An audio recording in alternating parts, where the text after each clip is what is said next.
और आज हम देखेंगे एक कमाल की Japanese death game web series को, जिसका नाम है एलिस इन बॉर्डरलैंड, जो कि सेम नाम की एक मांगा पर बेस्ड है। इसे पिछले साल 2020 में नेटफ्लिक्स पर रिलीज किया गया था। अगर आपको स्क्विड गेम अच्छी लगी तो ये सीरीज भी आपको बहुत पसंद आएगी। ये कहानी है 3 दोस्तों की, जो कि एक ऐसी दुनिया में फंस जाते हैं जहां जिंदा रहने के लिए इन्हें हर रोज एक डेडली डेथ गेम खेलना होगा। अब ये लोग कब तक सरवाइव कर पाते हैं, ये जानने के लिए वीडियो एंड तक जरूर देखें। तो चलिए अब बिना किसी देरी के शुरू करते हैं एपिसोड नंबर 1 से। कहानी की शुरुआत टोक्यो में होती है। हम आरिशु नाम के एक लड़के को देखते हैं जिसे वीडियो गेम्स खेलने की बुरी लत है। आरिशु एक काफी स्मार्ट लड़का है और उसे मैथ, जियोमेट्री और कार्स की बहुत अच्छी नॉलेज है, लेकिन फिर भी वो जॉब नहीं करना चाहता। इसी कारण से आरिशु के फादर और उसका भाई हमेशा ही उस पर नाराज रहते हैं। आरिशु के भाई ने उसके लिए एक इंटरव्यू सेटअप किया था, लेकिन आरिशु उसमें गया ही नहीं। उसके फादर आरिशु से कहते हैं कि तुम इस घर में एक पैरासाइट की तरह पड़े हो। शुक्रवार बहुत अच्छा दिन रहने का। तू क्या कर, अपना सब कपड़ा इकट्ठा कर, पेटी में डाल और इधर से खोली खाली कर। ये सुन आरिशु घर छोड़कर वहाँ से निकल जाता है। वो अपने 2 दोस्त शोटा और कारुबे को मैसेज कर मिलने बुलाता है। कारुबे एक बारटेंडर है, लेकिन आज ही उसका बॉस कारुबे को काम से निकाल देता है, क्योंकि उसका चक्कर बॉस की गर्लफ्रेंड के साथ चल रहा था। वहीं शोटा भी अपनी बोरिंग जॉब करके पक चुका है। ये तीनों अपनी रोज वाली जगह पर मिलते हैं और बातें करते हैं कि काश वो अपनी घटिया लाइफ को फिर से रीसेट कर पाते। कारुबे कहता है कि काश ज़ॉम्बी आउटब्रेक हो जाए, और अगर ऐसा होता है तो उसे यकीन है कि आरिशु ही आखिर तक बच पाएगा, क्योंकि उन तीनों में वो ही सबसे ज्यादा स्मार्ट है। इसके बाद ये तीनों मस्ती करने लगते हैं और अपनी सारी प्रॉब्लम्स को भूल जाते हैं। कारुबे आरिशु को अपने कंधे पर उठाकर नाचने लगता है और उन्हें पता ही नहीं चलता कि वो लोग सड़क के बीच आ गए थे और इनकी वजह से कार का एक्सीडेंट भी हो जाता है। ये तीनों पुलिस को देखकर यहाँ से भागने लगते हैं। भागते हुए छोटा देखता है कि थोड़ी ही दूरी पर कुछ पटाखे फूट रहे थे। ये तीनों भीड़ में भागते हुए एक बाथरूम में जाकर छुप जाते हैं। अचानक ही इन्हें कुछ आवाज आती है और यहाँ की लाइट चली जाती है। यहाँ तक कि इनके मोबाइल्स भी काम करना बंद कर देते हैं। साथ ही बाहर का शोर भी अचानक से रुक गया था। ये तीनों बाहर जाकर देखते हैं तो एकदम शॉक हो जाते हैं, क्योंकि बिल्डिंग के बाहर के हजारों लोग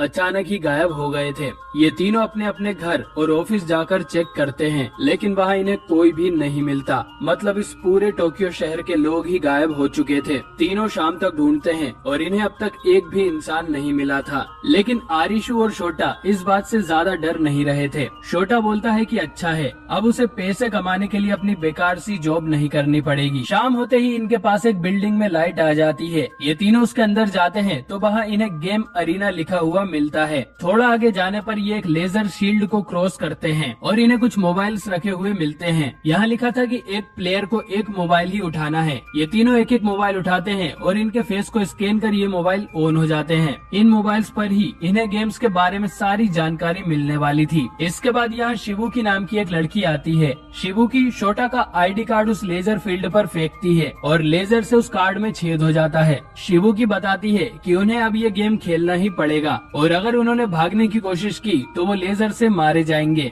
तभी एक हाई स्कूल लड़की भी इस अरीना में आती है और फिर ये गेम शुरू हो जाता है। इस हाई स्कूल गर्ल को भी आरिशु और उसके दोस्तों की तरह कुछ समझ नहीं आ रहा था। इनके मोबाइल्स पर नोटिफिकेशन आती है कि गेम का नाम है डेड और अलाइव और इसका डिफिकल्टी लेवल है 3 ऑफ क्लब्स। अब पांचों अपने सामने वाले रूम में एंटर करते हैं। इन लोगों के सामने 2 दरवाजे थे, डेड और अलाइव। इन लोगों को इनमें से कोई एक चूज करना था। छोटा को ये सब मजाक लगता है और वो अपने मोबाइल से वीडियो रिकॉर्डिंग करने लगता है, लेकिन कुछ ही देर में फ्लोर में से स्मोक निकलना शुरू होता है और इनका दम घुटने लगता है। ये जल्दी यहाँ से नहीं निकले तो जलकर मारे जाएंगे। शिबुकी चिल्लाती है कि अलाइव ही सही डोर है। ये सुनते ही हाई स्कूल गर्ल उस डोर को ओपन करती है, लेकिन तभी वो एक लेजर से मारी जाती है, क्योंकि ये गलत डोर था। शिबुकी ने बस अंदाजा लगाया था और उसने सही डोर जानने के लिए उस लड़की को मरने दिया। अब बाकी के लोग शिबुकी के पीछे दूसरे दरवाजे में जाते हैं और उनके निकलते ही ये पूरा रूम जल जाता है। अब जाकर आरिशु और उसके दोस्तों को पता चलता है कि यहाँ उनकी जान जा सकती है। अब उन्हें 2 मिनट के अंदर फिर से एक डोर चूज करना था, वरना ये कमरा भी जल जाएगा। शिबुकी इस बार आरिशु को डोर खोलने के लिए फोर्स करती है, लेकिन वो ये नहीं कर पाता तो कारुबे हिम्मत कर डोर ओपन करता है और उसने अनजाने में ही सही डोर चुन लिया था। लेकिन आगे इन्हें फिर से 2 डोर मिलते हैं और अब ये किस्मत के भरोसे फैसला नहीं कर सकते। कारुबे आरिशु को सोचने के लिए फोर्स करता है। वो कहता है कि तुम ही हो जो इस गेम को बीट कर सकते हो। आरिशु को याद आता है कि गेम शुरू होने से पहले उसने बिल्डिंग का मैप देखा था। इससे आरिशु अंदाजा लगाता है कि फ्लोर पर टोटल 9 कमरे हैं और हमें अंदर वाले डोर्स को चुनना होगा। आरिशु का अंदाजा सही था और सभी लोग एक एक करके 90 कमरे तक सही सलामत पहुंच जाते हैं। लेकिन आरिशु देखता है कि यहाँ कोई सेफ डोर था ही नहीं। एक डोर बाहर जा रहा था, वहीं दूसरा उसी कमरे में जिसमें वो लड़की मरी थी। आरिशु शोटा की वीडियो रिकॉर्डिंग देखता है और उसमें उसे पता चलता है कि जिस कमरे में लड़की मरी थी उसमें सामने कोई डोर था ही नहीं। मतलब उन्हें अंदर वाले डोर को चूज करना चाहिए क्योंकि ये डोर किसी छोटे से कमरे में खुलेगा। सभी बिल्कुल एंड टाइम पर इस रूम से बाहर आते हैं, लेकिन छोटा का पैर थोड़ा जल जाता है। इसके बाद ये बिल्डिंग से बाहर निकल आते हैं और इन्होंने ये गेम जीत लिया था। शिबुकी को बाहर एक 3 ऑफ क्लब्स का कार्ड मिलता है और इन्हें पता चलता है कि इस गेम को जीतने के इनाम में इन्हें 3 दिन का वीजा मिला है। तभी इनके पास एक और आदमी आता है और बोलता है कि उसका वीजा आज खत्म हुआ और तभी आसमान से एक लेजर उस आदमी को मार देती है। तो बेसिकली ये लोग एक गेम वर्ल्ड में आ गए हैं। हर गेम जीतने पर इन्हें कुछ दिनों का वीजा मिलेगा। अगर ये वीजा खत्म हुआ तो लेजर से इनकी मौत हो जाएगी। मतलब ये डेथ गेम्स इन्हें खेलते रहना होगा। और यहाँ पर और भी कई सारे लोग हैं जो आरिशु के दोस्तों की तरह यहाँ पर फंसे हुए थे। अगले दिन ये लोग देखते हैं कि लाइट से चलने वाली सभी चीजें बंद पड़ी है, लेकिन पुरानी चीजें जैसे कि रेडियो जिसके अंदर कोई आईसी चिप नहीं है वो अभी भी काम कर रही थी। शोटा को लगता है कि वो पटाखे नहीं बल्कि कोई ईएमपी बॉम्ब था जिससे सारे इलेक्ट्रिक डिवाइस बंद हो गए हैं। लेकिन फिर भी सभी लोगों का एक साथ गायब हो जाना इनकी समझ से बाहर था। शिबुकी इन्हें बताती है कि वो यहाँ पर 3 दिनों से फंसी हुई है और ये उसका दूसरा गेम था, जबकि ये लोग तो यहाँ बस आज ही आए थे। शोटा को पैर जलने की वजह से बुरी तरह से पेन हो रहा था। आरिशु और कारुबे डिसाइड करते हैं कि वो आज रात भी गेम खेलने जाएंगे। इससे इनका वीजा बढ़ेगा और हो सकता है उन्हें प्लेयर्स में शोटा के लिए कोई डॉक्टर मिल जाए। शिबुकी शोटा का ध्यान रखने यहीं पर रुकती है। रात होते ही कुछ और गेम अरीनास में लाइट ऑन हो जाती है। ये दोनों अपार्टमेंट अरीना में जाते हैं और एक एक मोबाइल उठा लेते हैं। इस गेम को करीब 13 प्लेयर्स ने ज्वाइन किया था और ये लोग यहाँ लंबे समय से हैं, जिनमें से एक लड़का नियो तो यहाँ की लाइट से अपने म्यूजिक प्लेयर को चार्ज कर रहा था। इनमें एक लड़की उसागी भी थी जो कि एक कमाल की माउंटेन क्लाइंबर है। इस गेम का नाम था टैग या फिर पकड़म पकड़ाई और इसकी डिफिकल्टी लेवल है 5 ऑफ स्पेड्स। नंबर से पता चलता है कि गेम कितना कठिन होगा। अगर ये पत्ता स्पेड्स का है तो गेम फिजिकल एबिलिटी पर होगा। अगर क्लब का पत्ता आए तो गेम टीम वर्क वाला होगा। डायमंड का पत्ता मतलब दिमाग वाला गेम। और हार्ट वाले गेम में इन्हें एक दूसरे को ही धोखा देना होगा। इस डेथ गेम में इन्हें इस पूरे अपार्टमेंट में छुपना है और टेगर इन्हें ढूंढकर एलिमिनेट करेगा। प्लेयर्स का गोल है सेफ रूम ढूंढकर उसमें एक बटन को दबाना। अगर इन्होंने 20 मिनट के अंदर बटन नहीं दबाया तो ये पूरी बिल्डिंग ही ब्लास्ट हो जाएगी। गेम शुरू होता है और सभी लोग अलग अलग होकर सेफ रूम ढूंढने लगते हैं और बाकी के सभी दरवाजे लॉक थे। नियो सबसे ऊपर वाले फ्लोर पर चढ़ जाता है ताकि सभी पर नजर रख सके। कुछ देर में टेगर बिल्डिंग में एंटर करता है। इसने एक घोड़े का मास्क पहना हुआ था और इसके हाथ में एक उजी गन थी। टेगर के सामने जो भी प्लेयर आता टेगर उसे मारता जा रहा था। कुछ देर बाद आरिशु और कारुबे भी टेगर के सामने आ जाते हैं, लेकिन वो उन्हें देख नहीं पाता। इससे आरिशु को पता चलता है कि हॉर्स वाला मास्क होने के कारण टेगर बस अपने सामने ही देख सकता है। आरिशु सभी को चिल्लाकर टेगर की इस कमजोरी के बारे में बता देता है और उसकी लोकेशन भी, ताकि सभी लोग मिलकर सेफ रूम ढूंढ सके। जोर जोर से बोल के लोगों को स्कीमें बता दे। और उसागी भी इनकी मदद करने लगती है और इसे ऊपर या नीचे के फ्लोर पर जाने के लिए सीढ़ियों की जरूरत भी नहीं थी। आरिशु और कारुबे को 2 प्लेयर्स मिलते हैं जिनमें से एक काफी ट्रेंड फाइटर था। वो प्लान बनाते हैं कि उन्हें टेगर से लड़कर उसे खत्म कर देना चाहिए, नहीं तो वो हम सबको मार देगा। आरिशु नोटिस करता है कि इस फाइटर और उसके दोस्त ने किसी तरह की वॉच पहनी हुई थी। आरिशु सेफ रूम ढूंढने लगता है और कारुबे फाइटर के साथ मिलकर उस टेगर का वेट करता है। फाइटर का दोस्त खुद बलि का बकरा बनकर टेगर को यहाँ तक लेकर आता है, लेकिन फाइटर उस पर अटैक नहीं करता और टेगर उसके दोस्त को गोली मार देता है। असल में फाइटर चाह रहा था कि टेगर की गोलियां खत्म हो जाए। इसके बाद वो और कारुबे दोनों टेगर पर अटैक कर देते हैं, लेकिन वो अकेला ही इन दोनों पर भारी पड़ रहा था। इधर आरिशु को एक डोर मिलता है जिस पर टेगर ने ढेर सारी गोलियां चलाई थी। वो समझ जाता है कि सेफ रूम यही है, वरना टेगर इतनी दूर से गोलियां नहीं चलाता। नियो ने भी ये फिगर आउट आउट कर लिया था और वो दोनों अंदर जाते हैं, लेकिन अंदर उन्हें एक दूसरा टेगर मिलता है। नियो तुरंत ही उसे अपने टेजर से बिजली का झटका देता है। असल में वो अपनी म्यूजिक प्लेयर नहीं बल्कि टेजर को चार्ज कर रहा था, जो कि उसने जुगाड़ से बनाया है। लेकिन झटका लगने के बाद भी वो टेगर फिर से जाग जाता है। आरिशु तुरंत अंदर वाले कमरे में जाता है जहाँ पर सेफ जोन था, लेकिन यहाँ पर 2 बटन थे जो इन्हें एक साथ दबाने थे। आरिशु सेफ जोन की लोकेशन सभी को चिल्लाकर बताता है और ये भी कि बटन दबाने के लिए उसे किसी की हेल्प चाहिए। टेगर अंदर आ जाता है और आरिशु उससे किसी तरह लड़ने की कोशिश करता है, लेकिन तभी उसागी भी यहाँ पहुँच जाती है और नियो के टेजर से किलर को करंट लगा देती है। इसके बाद दोनों जंप कर बिल्कुल आखिरी समय पर बटन दबा देते हैं। अगर ये 1 और सेकंड की देरी करते तो ये बिल्डिंग ब्लास्ट हो जाती। इसके बाद इन्हें पता चलता है कि ये किलर्स भी उनकी तरह प्लेयर्स थे जिन्हें किल करने का टास्क मिला था, और क्योंकि वो लोग फेल हो गए हैं तो उनके गले में जो कॉलर था वो फट जाता है और उनकी मौत हो जाती है। इधर नीचे कारुबे को एक प्लेयर की जेब में से वॉकी टॉकी मिलता है जिसमें उसे किसी की आवाज आती है कि हमें आंसर मिल गया है और वापस बीच पर आ जाओ। इधर नियो को भी किलर के पॉकेट में से एक नोट मिलता है जिस पर कुछ अजीब सा डिजाइन बना हुआ था। अगली सुबह आरिशु और कारुबे वापस शोटा और शिबुकी के पास पहुंच जाते हैं।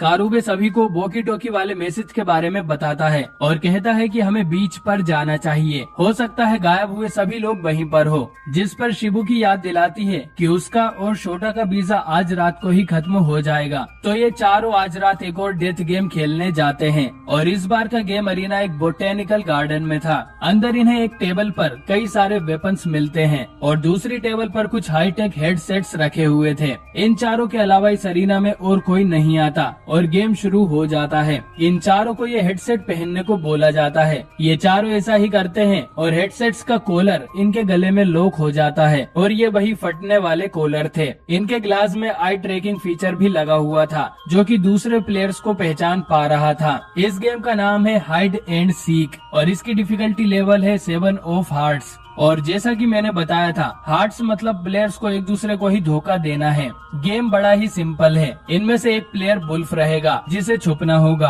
अगर किसी और प्लेयर ने बुल्फ को ढूंढ लिया तो वो खुद बुल्फ बन जाएगा। 15 मिनट का टाइम खत्म होने पर जो भी प्लेयर बुल्फ रहेगा वो जीत जाएगा और बाकी तीनों लोगों की कॉलर फटने से मौत हो जाएगी। गेम शुरू होता है और सबसे पहला बुल्फ शोटा बनता है। वो पैनिक कर कॉलर निकालने की कोशिश करता है, लेकिन आरिशु उसे रोकते हुए बोलता है कि ऐसा करने से कॉलर फट सकता है। शोटा आरिशु की आंखों में देखता है और आरिशु खुद बुल्फ बन जाता है। अब इन्हें समझ आता है कि बुल्फ बनने के लिए इन्हें दूसरे प्लेयर के साथ आई कांटेक्ट करना है। ये समझते ही शिबुकी आरिशु से उसका बुल्फ लेकर वहाँ से भाग जाती है। कारुबे उसका पीछा करता है, लेकिन वो गार्डन में जाकर छुप जाती है। वो 15 मिनट तक छुपे रहने का प्लान बना रही थी, लेकिन कारुबे किसी तरह शिबुकी को ढूंढ लेता है और दोनों एक दूसरे की जान लेने के लिए लड़ने लगते हैं। वहीं शोटा एक कोने में बैठकर रोने लगता है, लेकिन इसी बीच शिबुकी कारुबे से नजरें मिला लेती है और बुल्फ कारुबे के पास चला जाता है।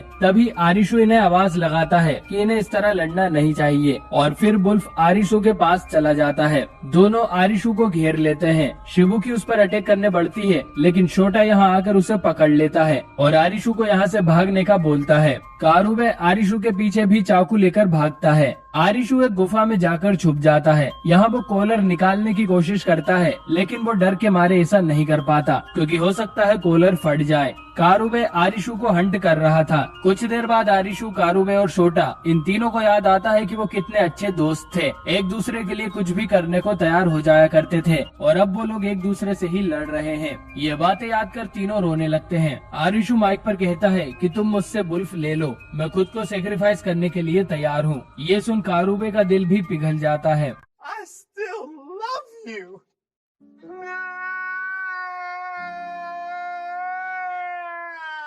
कारुबे और शोटा आरिशु को कोई जवाब नहीं देते कि वो कहाँ पर है और शिबुकी का मुंह शोटा ने बंद कर रखा था। आरिशु अपने दोस्तों को पूरे गार्डन में खोजता है, लेकिन उसे कोई भी नहीं मिलता क्योंकि वो छुप गए थे। इनका प्यार देखकर शिबुकी भी चुप हो जाती है और खुद भी अपनी मौत को कबूल कर लेती है।